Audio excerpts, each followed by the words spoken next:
Hello guys, today I want to show you my copies, my certified copies ICAI के through जो मैंने RTI के through मंगवाई थी और कुछ दिन पहले ही मेरी रिसीव हुई है।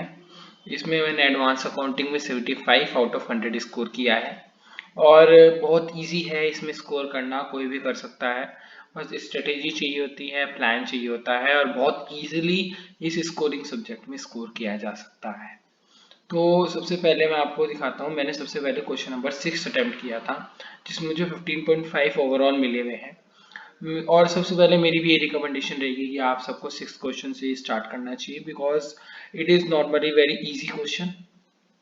एक्सेप्ट अगर कोई थ्योरी क्वेश्चन इसमें एक आधा आ जाए तो उसमें थोड़ी प्रॉब्लम हो सकती है, लेकिन 6th क्वेश्चन से स्टार्ट करना ये काफ़ी सही रहता है। तो 6 क्वेश्चन में मैंने 6 का ए किया है, आप देख सकते हैं। फर्स्ट पार्ट मुझे आता था, सेकंड पार्ट में मुझे डाउट था तो इसलिए मेरा गलत हो गया। थर्ड पार्ट भी ठीक था, थोड़ा सा लैंग्वेज थोड़ी सी और अच्छी होनी चाहिए थी। और मेरा फिफ्थ पार्ट थोड़ा और लिखना चाहिए था, तो इसलिए मुझे इसमें 6 में से 3 नंबर मिले हैं। और एक और वो बहुत बड़ी बात कि हम अक्सर इग्नोर कर देते हैं वर्किंग नोट्स को। हमें वर्किंग नोट्स को इग्नोर नहीं करना चाहिए। अब देखिए मैंने वर्किंग नोट्स बनाए हैं। 6 के बी में जो बाय बैक का क्वेश्चन था, वर्किंग नोट्स बनाए और एंट्रीज पे, टोटल एंट्रीज पे मुझे मिले हैं 4.5 मार्क्स। मेरी 3 एंट्रीज बिल्कुल ठीक है और लास्ट वाली एंट्री थोड़ी सी गलत है, तो मुझे 4.5 मार्क्स आउट ऑफ 5 मिले हैं। और राइटिंग बिल्कुल मायने नहीं करती। जो लोग कहते हैं राइटिंग सुधारो, तो राइटिंग सुधारना कोई मैंडेटरी नहीं है। नेक्स्ट है इसमें 6 का डी। 6 का डी मुझे काफ़ी अच्छी तरीके से आता था, लेकिन बस थोड़ा सा या तो इन्होंने लैंग्वेज प्रॉपर ना होने की वजह से इसमें नंबर काटे हैं। अदरवाइज मेरा आंसर भी ठीक है, सब ठीक है।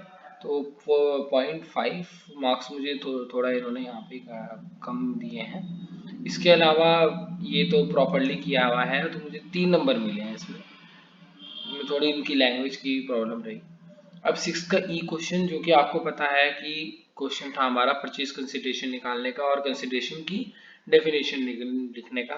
6 का ई जो है वो सबसे पहले मैंने डिफाइन करा। मुझे बहुत अच्छी तरह कॉन्सेप्ट क्लैरिटी, तो मैंने उसी हिसाब से लिखा था। और ये लिखने के बाद मैंने 6 के ई का देखो बिल्कुल प्रॉपर, मतलब प्रेजेंटेशन मेनली होनी चाहिए आपको। कॉन्सेप्ट क्लियर होंगे, आप सही लिखोगे तो आपको नंबर मिलेंगे। आप बिल्कुल सही किया हुआ है और 4 5 मार्क्स 6 के ई में मिले हैं। टोटल 15.5 आउट ऑफ 26 क्वेश्चन में स्कोर करे हैं। नेक्स्ट है फिफ्थ का बी मैंने किया है। फिफ्थ का बी, ये क्वेश्चन भी मुझे अच्छी तरह आता था, पता नहीं इन्होंने यहाँ क्यों नंबर काट लिए।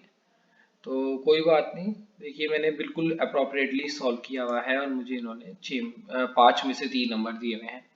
नेक्स्ट क्वेश्चन था फिफ्थ का ए पार्ट। ये मुझे बहुत अच्छी तरीके से आता था और मैं तो बहुत आराम से हो भी गया था वहाँ पे, लेकिन पता नहीं क्या कोई एक मिस्टेक हो गई, जो भी मुझे देख के ही पता लगा। वरना तो मुझे लग रहा था इसमें पूरे मार्क्स मिलने चाहिए। कोई बात नहीं, 11 मिले वो भी ठीक है। तो अभी इसमें मुझे जो मार्क्स मिले हैं वो 11 आउट ऑफ 15 है। मैंने सारी चीज़ सही है, अदर इनकम में थोड़ा सा गड़बड़ है। और आप देख सकते हैं कि मेरी कटिंग भी हुई हुई है, लेकिन नहीं नंबर मिल गए क्योंकि बात सही है तो सही लिखा। नेक्स्ट देखिए बिल्कुल प्रॉपरली किया हुआ है। यहाँ पे इंटरेस्ट इनकम में थोड़ी सी प्रॉब्लम होगी, यहाँ पे भी मिस्टेक है। इसके अलावा बिल्कुल अप्रोप्रिएटली ऑपरेटिंग एक्सपेंसेस बनाना और आपको प्रॉपरली वर्किंग नोट बनाने होते हैं। जैसे प्रोविजनल एंड कॉन्टीजेंसी में आपको प्रॉपर एक एक चीज करके दिखानी है, तभी आपको नंबर मिलेंगे। तो आपको 11 आउट ऑफ 11 मिले हैं टोटल। 15 में से इसमें और टोटल मेरा 20 में से 14 आया है क्वेश्चन नंबर 5 में। नेक्स्ट फर्स्ट का एक क्वेश्चन अगर आप देखें तो मुझे इसमें मिले 14.5 आउट ऑफ 20। ये भी क्वेश्चन काफ़ी इजी था। फर्स्ट का ये पार्ट तो कई बार आरटीपी एमटीपी में भी किया हुआ था, अकाउंटिंग एस्टिमेट, अकाउंटिंग पॉलिसी के ऊपर। तो फर्स्ट के पार्ट में मेरे कितने मार्क्स हैं? 4 मार्क्स हैं टोटल। और इसके बाद हम चलते हैं फर्स्ट के बी पर। फर्स्ट का बी जो था, ये था, ये क्वेश्चन एक आरटीपी से आया था और मुझे आता तो था, बस एक लास्ट कुछ प्रोसेसेस इसमें और करनी थी, वो मुझे नहीं आ रही थी ध्यान। तो आप देख सकते हैं, आपको अगर कोई भी चीज़ नहीं आ रही है, आपको कॉन्सेप्ट क्लियर है और आपने पहले करी हुई है और चलो आपको ध्यान नहीं आ रही, तो तब भी हो जाएगी। लेकिन आपको प्रॉपरली वर्किंग नोट्स दिखाने हैं और आपको जितना है उतना तो करना है जरूर। मुझे लग रहा था इसमें 2 नंबर मिलने चाहिए, लेकिन देखिए मुझे इसमें 3.5 नंबर आराम से मिल गए, क्योंकि मैंने properly representation working note clear दिखाए हैं इसलिए।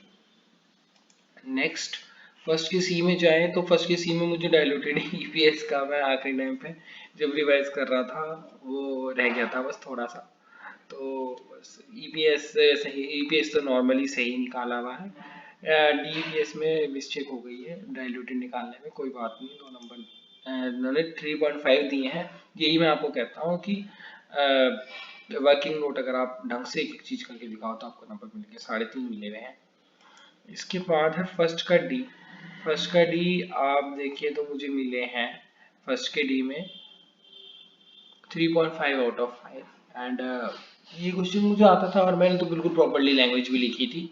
तो आप देख सकते हैं पहले आपको स्कोर को एक्सप्लेन करना है, जवाब उसे एक्सप्लेन कर लेंगे पूरी तरीके से, उसके बाद आपका बिल्कुल आंसर प्रॉपरली लिखना है, जैसे मैंने लिखा कि इस दिन हुई है ये and after balance sheet date है, तो इसलिए ये नॉन एडजस्टिंग आइटम है, तो प्रॉपरली आपको क्लियरली शो करना है। इसके बाद यहाँ पे मेरी मिस्टेक हुई है इस वाले सेकंड पार्ट में, इसके अलावा थर्ड पार्ट मेरा ठीक है। तो इसमें 3.5 मार्क्स मिले हैं। थर्ड का बी जो है, थर्ड क्वेश्चन कराया, देखो इसमें मुझे 18.5 आउट ऑफ 20 मिले हैं, ये है मेरा, ये जिसमें मैंने सबसे ज़्यादा स्कोर किए हैं, आप देख सकते हैं। थर्ड का बी जो था वो बहुत इजी क्वेश्चन था, आपको बताया एनबीएफसी में से कुछ ही लिमिटेड ही क्वेश्चन है और उनमें से एक क्वेश्चन ये बैंक अकाउंट वाला था। तो हमें अमाउंट थी और मेनली हमें ये निकालना होता है other account balancing figure and में, जिससे हमारा पूरा क्लियर हो जाता है। तो ये हमारा बिल्कुल प्रॉपरली किया, इसमें कोई प्रॉब्लम नहीं थी, जैसा ऐसे एक मॉडल में किया हुआ है ऐसे ही किया हुआ है, पूरे 5 मार्क्स मिलेंगे। ठीक है, नेक्स्ट है थर्ड का ए।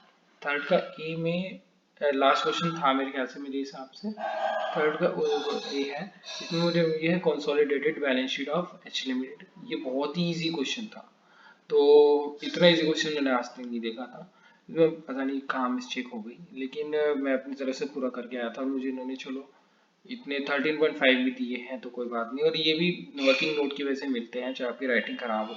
देखिए बिल्कुल प्रॉपर तरीके से नोट्स जो अकाउंट बनाओ, वर्किंग नोट कितनी प्रॉपर तरीके से बनाने पड़ते हैं तभी नंबर मिल जाते हैं, आप ये भी देखिए एक एक चीज, pre acquisition, post acquisition, competition और कॉस्ट ऑफ कंट्रोल प्रॉपरली निकालेंगे तो नंबर मिल जाएंगे, ऐसी बात नहीं है कि ऐसे नहीं देता। कंसोलिडेटेड रिजर्व सरप्लस की भी पूरी तरीके से दिखाना होता है।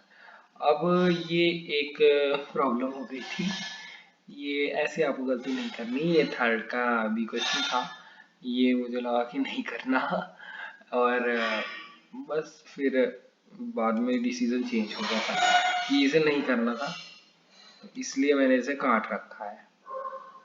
पहले से कर रहा था, फिर दूसरा क्वेश्चन मुझे इसी लगा तो मैंने काट लिया, लेकिन ऐसा आपको नहीं करना है, आपको पहले से सोच के रखना है, ढंग से क्वेश्चन को पढ़िए। ठीक है, तो इसी तरीके से देखिए सेकंड क्वेश्चन बचा है एक आखिरी। सेकंड क्वेश्चन लास्ट में था, सेकंड क्वेश्चन फोर्थ क्वेश्चन में मैं जब करने गया तो फोर्थ में मैंने सेकंड को तो पहले ही सोचा कि नॉर्मली अमलगमेशन या फिर पार्टनरशिप का क्वेश्चन ही एग्जाम में आता है, तो मुझे लगा कि मैं तो देखूंगा ही नहीं अमलगमेशन वगैरह को, जब मुझे ये पार्टनरशिप का और 5 मार्क्स का इतनी इजी एलएलपी पार्टनरशिप का डिफरेंस मिल रहा है। लेकिन फिर वो तो चांस की बात है, मैंने देख लिया वो इंटरनल रिकंस्ट्रक्शन का क्वेश्चन था, सी गलती आपको नहीं करनी, क्वेश्चन ढंग से रीड करने हैं पहले के 15 मिनट्स में, सी हो जाती है मिस्टेक। तो इसमें ये थोड़ा सा जल्दी जल्दी में किया गया था क्योंकि थोड़ा ही टाइम रह गया था, लेकिन तब भी मुझे इसमें आईसीआई ने 12.5 आउट ऑफ 20 मुझे दे दिए हैं। तो आप देख सकते हैं सेकंड का क्वेश्चन में आपको जनरल एंट्रीज करनी थी, कैपिटल रिडक्शन अकाउंट बनाना था और साथ में बैलेंस शीट बनानी थी, मैंने बिल्कुल सही प्रेफरेंस शेयर का डिडक्शन करना, इक्विटी शेयर का, और गुडविल की भी करेक्ट एंट्री है, बिल्कुल प्रॉपरली एंट्रीज करी हैं, थोड़ी जल्दी में की हैं इसलिए आपको ये कॉलम थोड़े अजीब लगेंगे। इसके अलावा कैपिटल डिडक्शन अमाउंट तो देखो गलत हो ही गया जल्दी जल्दी में, वैसे अगर ढंग से करते हैं तो आ भी जाता है, लेकिन अगर आपने ढंग से प्रॉपरली हर चीज़ को नहीं है तो आपको स्टेप वाइज मार्किंग के नंबर बहुत हद तक मिल जाते हैं।